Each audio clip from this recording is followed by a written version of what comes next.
Boa noite a todos do Bnei Noach, do Brasil e do mundo inteiro. Hoje, como vocês podem ver, uma aula um pouquinho diferente. Nós não estamos na sinagoga, nós estamos em Israel, mas temos um compromisso com vocês. Nós não esquecemos vocês, então estamos aqui para mais uma aula semanal Bnei Noach, num estilo diferente, mas estamos aqui.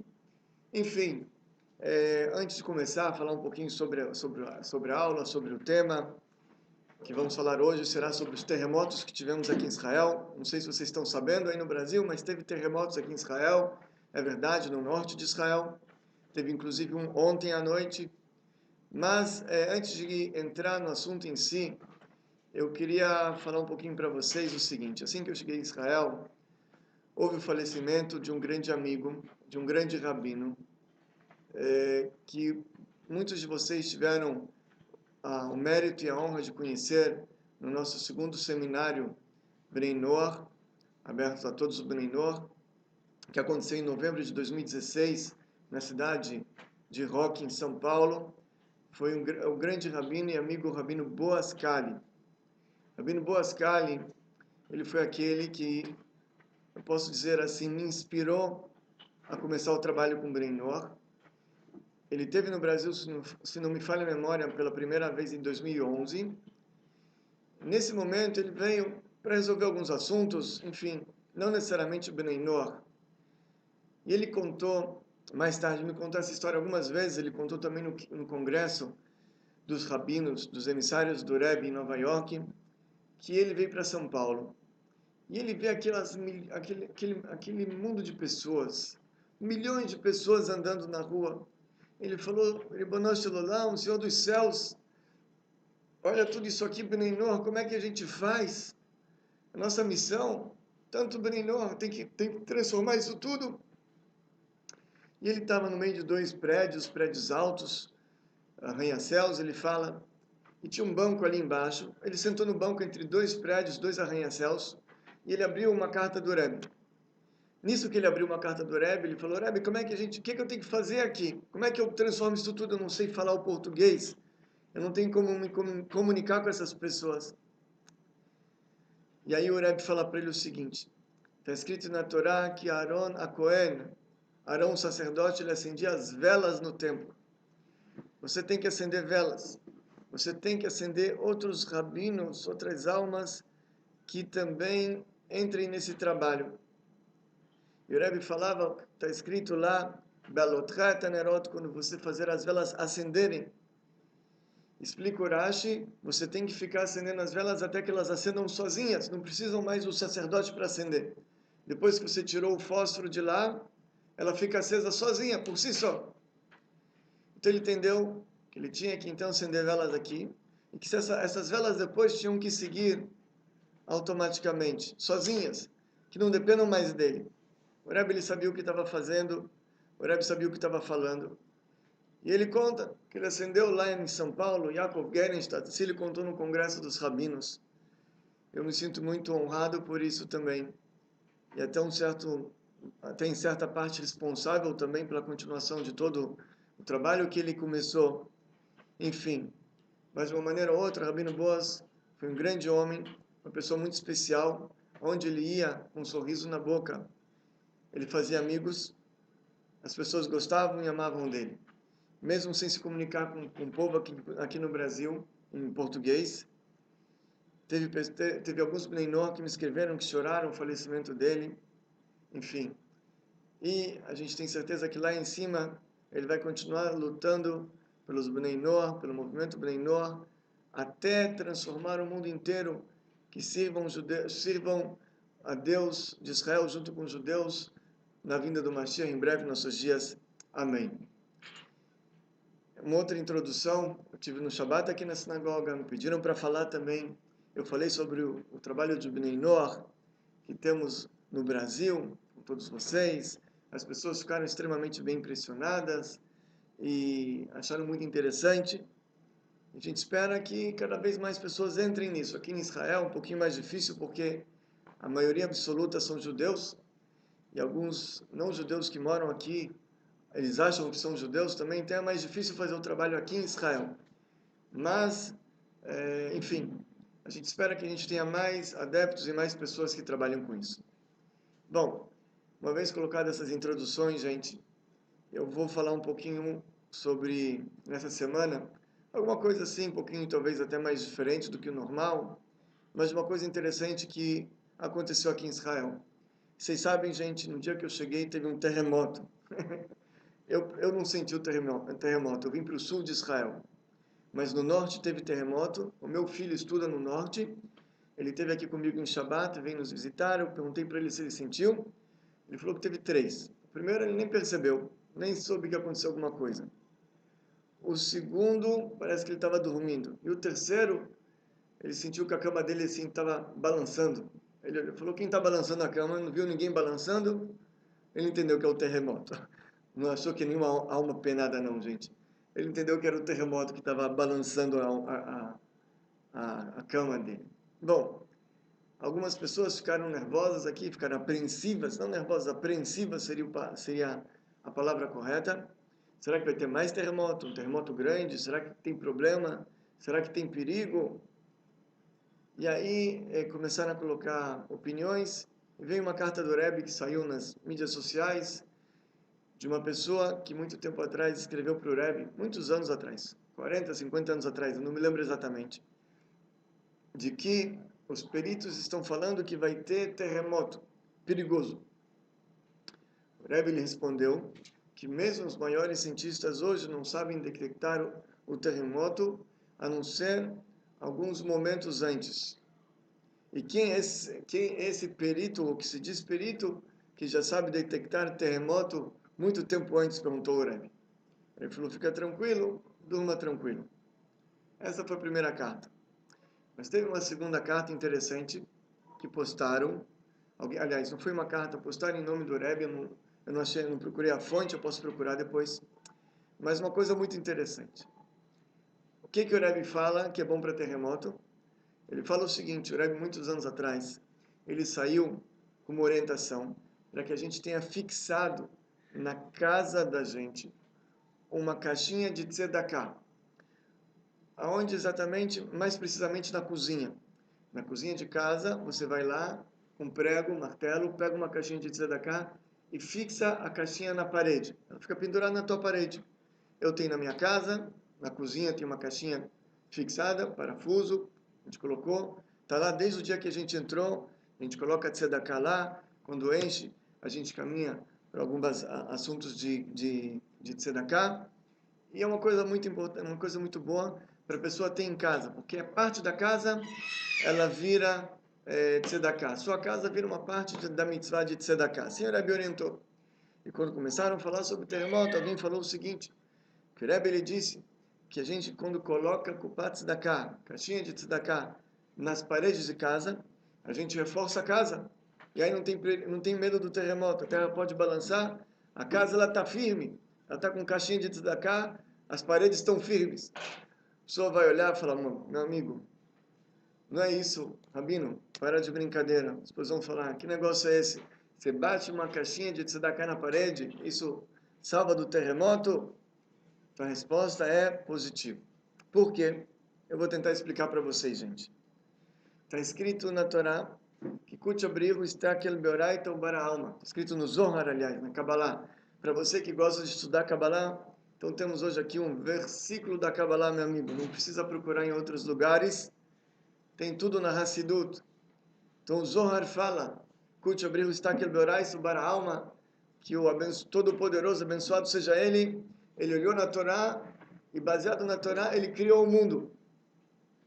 Então não é o mundo que decide as regras, o que vai acontecer com ele.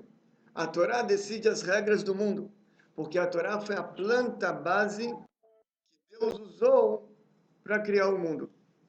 Ok? Está acabando a bateria, gente. Pode me ajudar? Se meus filhos estão aqui, coloca na tomada, por favor. Vê se encaixa ali, senão vamos perder o vídeo.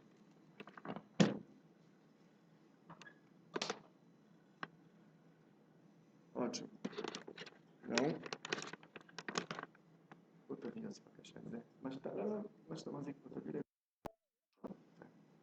E ó, pronto, está carregando, agora está descarregando de novo.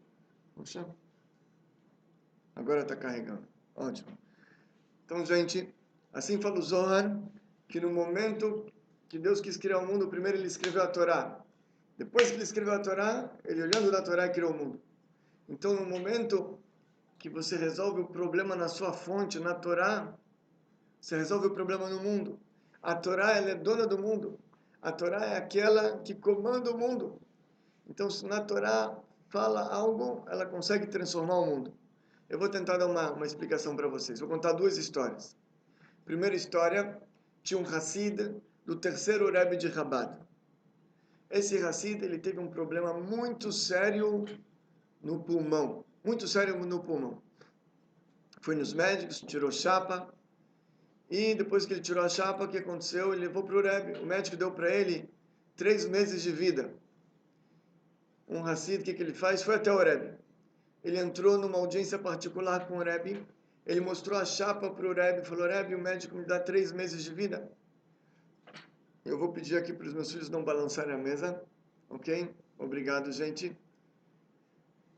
O médico deu para ele 3 meses de vida. E depois o Rebbe olhou e falou: olha, nós temos uma lei na Torá que fala sobre doença de boi e de vaca no pulmão. A Torá fala que um boi que tem um pulmão igual ao seu, tem esse problema no pulmão dele, tem uma discussão. De acordo com Beit Yosef, que é dos Faradim, esse boi é kasher, você pode abatê-lo e comê-lo. E o boi vai viver muito tempo, ele não está doente. De acordo com o Remó, Rabbi Moshe Yisraelis, que ele é Ashkenazi, esse boi realmente não vai viver mais que 12 meses. Não é um boi kasher, você não pode abater e comer, é um boi que está fadado à morte. Então o Rebbe falou para ele: veja bem, o Remó morava aqui na Europa, nos nossos países, então ele que decide aqui. O Ashkenazi, o Beit Yosef, que é dos Faradi, ele morava em Israel. Como o Beit Yosef fala que um boi com esse pulmão vive, e não, como o Beit Yosef fala que um boi com esse pulmão não está doente, então vai morar em Israel, e lá você não está doente, somente aqui fora de Israel. O Hassid, ele fez como orientação do Rebbe, e ele viveu em Israel muitos e muitos anos depois. Muitos e muitos anos. Porque a Torá é ela que manda no mundo, ela que coordena o mundo.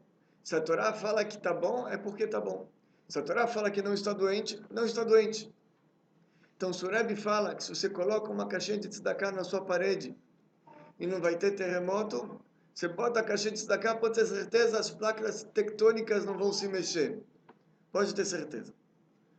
Uma outra história eu queria contar para vocês, referente a isso também, gente. É o seguinte. Tinha um grande sábio. Esse sábio, ele escrevia, era o grande Arogochov, conhecido como Arogochov. Ele era um nezireu, ele tinha um cabelo grande, estudava dia e noite. As pessoas diziam que ele pegava os cachinhos à noite, amarrava no lustre, ele viveu há 80 anos atrás, amarrava no lustre, para de noite, se ele fosse dormir, os cachinhos puxavam ele, ele acordava e continuava estudando. E o Arogochov, ele tinha um genro, uma filha, e uma vez chegou uma carta para o genro do Arogochov, do governo, cobrando imposto alto. Aliás, 2 impostos eram. E o genro, assustado, trouxe para o sogro, para o Arogochov, para perguntar o que ele faz com isso, ele não tinha dinheiro para pagar tanto. O Arogochov olhou e falou: olha, esse imposto, o primeiro, é de acordo com a Torá. Está certo eles cobrarem de você. Então vá e paga o imposto. Porém, esse segundo imposto aqui, esse não é de acordo com a Torá. Então você não precisa pagar. O que vocês acham que aconteceu, gente? O primeiro imposto que ele pagou foi pago. O segundo, veio uma carta do governo cancelando o imposto, dizendo que foi um erro. No momento que esse sábio ele falou que esse é de acordo com a Torá e aquele não, automaticamente o erro foi consertado. A Torá que manda no mundo. Assim que funciona. Então, se o Rebbe manda botar a caixinha de tzedakah na parede, você bota, vai fortalecer sua casa, não vai ter terremoto que abala isso. Espiritualmente também. Você sabe que temos, às vezes, terremotos, avalanches dentro de casa, marido com mulher, pai com os filhos. São terremotos espirituais. Bota uma caixinha de tzedakah na parede, vai ajudar. Eu não digo que vai resolver todos os seus problemas com sua esposa, você tem que trabalhar também sobre isso. Você tem que ser uma pessoa mais humilde, saber respeitá-la melhor, enfim, conversar, dialogar e muitas outras coisas. Porém, pode ser uma boa dica também. Eu me lembrei de outra história, gente. Essa história aconteceu com o Rabbi Shimon Bar Yochai. Desculpa, não, estou confundindo já. Rabbi Shimon Baal Shem Tov. Bom, eu vou contar, vou tentar me lembrar depois. Isso, Rabbi Shimon, minha esposa está aqui do lado, gente, ela me consertou. Rabbi Shimon, eu estava certo. Então, gente, bom, falei que hoje é uma aula especial, né? Estamos aqui fora da sinagoga, num, enfim, ambiente mais descontraído. Então, é isso aí. Rabbi Shimon Bar Yochai, ele tinha um genro, assim como o Rogochov tinha também da história anterior. E o Rabbi Shimon Bar Yochai, ele chamou o genro dele logo depois de Rosh Hashanah e falou: querido genro, esse ano eu quero que você dê muita tzedakah, muita tzedakah. E eu quero também que você anote, tintim por tintim, cada centavo que você doar para tzedakah. Ok. E aquele ano o genro caprichou. Ele dava tudo que ele tinha, quase ele dava para tzedakah. Guardava o mínimo para viver e dava e anotava tudo. Quando estava acabando o ano, faltava 2 dias antes de Rosh Hashanah do outro ano, certo? Estava acabando já o ano judaico. Chega uma carta também do governo cobrando dele 600 dinarim. 600 dinarim, 600 moedas de ouro. Ele ficou assustadíssimo. Quando ele olhou aquela soma, ele foi correndo para o sogro, falou: sogro, Rabbi Shimon, olha só o que estão me cobrando, 600 dinarim. O Rabbi Shimon, ele falou: você deu tzedakah esse ano? Ele falou positivamente: dei tzedakah, perfeitamente. Rabbi Shimon perguntou: e você fez a conta? Ele falou positivamente, fiz as contas, se inscrevi tudo como o senhor ordenou. Rabbi Shimon falou: traz aqui. Trouxeram para o Rabbi Shimon. Rabbi Shimon fez todas as contas. Quantos dinarim ele tinha dado para tzedakah, gente? 594. Rabbi Shimon falou: manda 6 dinarim para o governo, vai ser o suficiente. Ele fez isso, mandou 6 dinarim e pronto, liquidou a história. De alguma maneira, aquilo foi liquidado, acabou a dívida. Rabbi Shimon sabia que ele ia perder muito dinheiro aquele ano. Ele falou: então vamos lá, deixa eu salvar isso para tzedakah, e assim foi. Ele deu para tzedakah e aquilo foi salvo. Mas é isso, gente. A Torá, ela tem força sobre a natureza. E quando você decreta algo sobre a Torá, aquilo funciona. Vou contar mais uma história. A cidade onde eu estou vivendo aqui, é a cidade de Kiryat Malach, onde eu estou morando aqui nesse tempo aqui, nesses dias. E tem uma cidade próxima aqui que é Kiryat Gat. A cidade de Kiryat Gat tem uma yeshiva, uma escola para rabinos.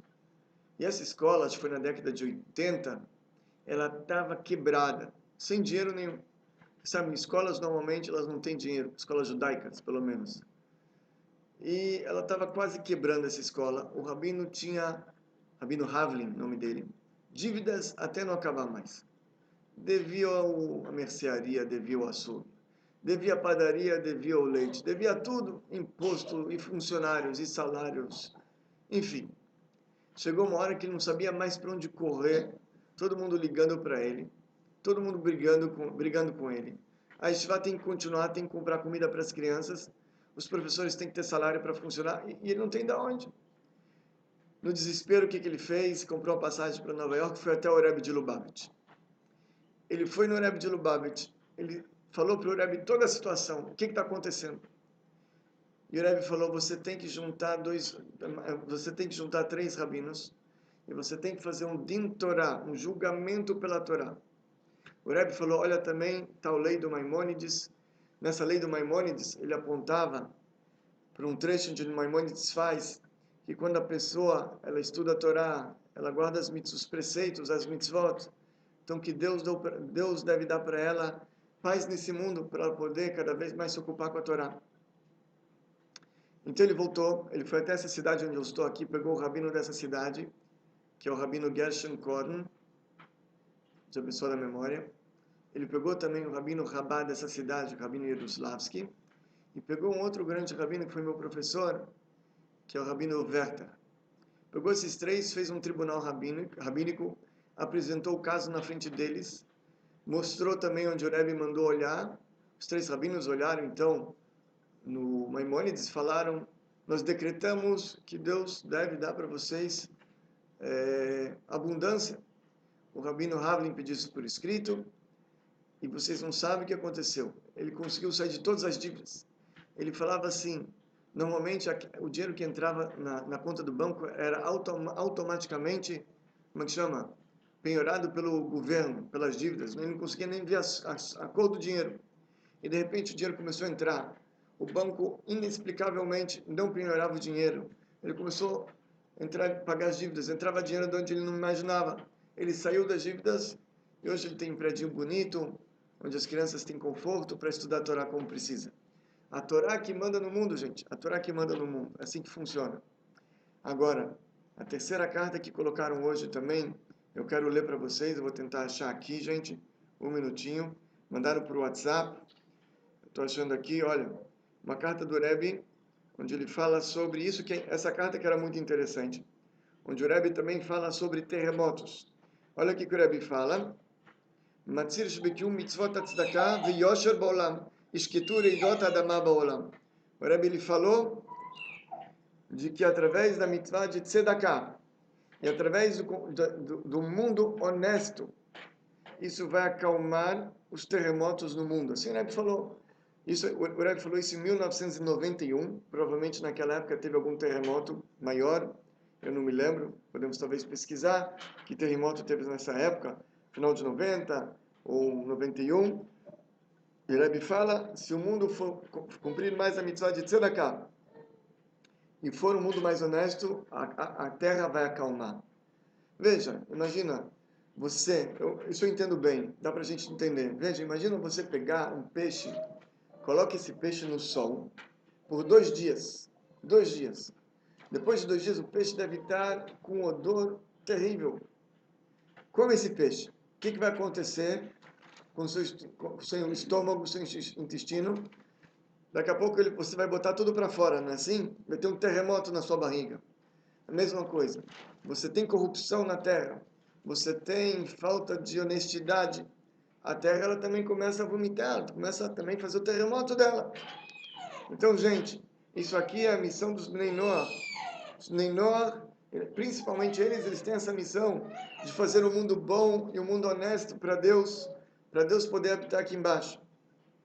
Então, gente, vamos caprichar nas nossas mitzvot, que a gente possa ter o mérito de receber logo, logo, logo o Mashiach. E antes disso, eu queria lembrar também, está se aproximando agora o seminário dos líderes do Bnei Noach. Graças a Deus, nós estamos com quase, hoje, o Movimento Bnei Noach Brasil, com quase 50 filiais espalhadas pelo Brasil. E é um momento muito especial, onde os líderes vão poder se rever, vão poder confraternizar, aprender num ambiente alegre e descontraído. Enfim, abastecer suas energias para voltarem para suas comunidades. Então, você que é líder, ou você que gostaria de ser um líder na sua comunidade, na sua região, então entre em contato conosco pelo telefone 011 95911 9658, é o WhatsApp do Bnei Noach Brasil, e inscreva-se no seminário que vai acontecer de 1º a dia 3 de setembro aqui em São Paulo. Tá bom, gente? Uma boa noite a todos, tudo de bom para vocês. Até a próxima.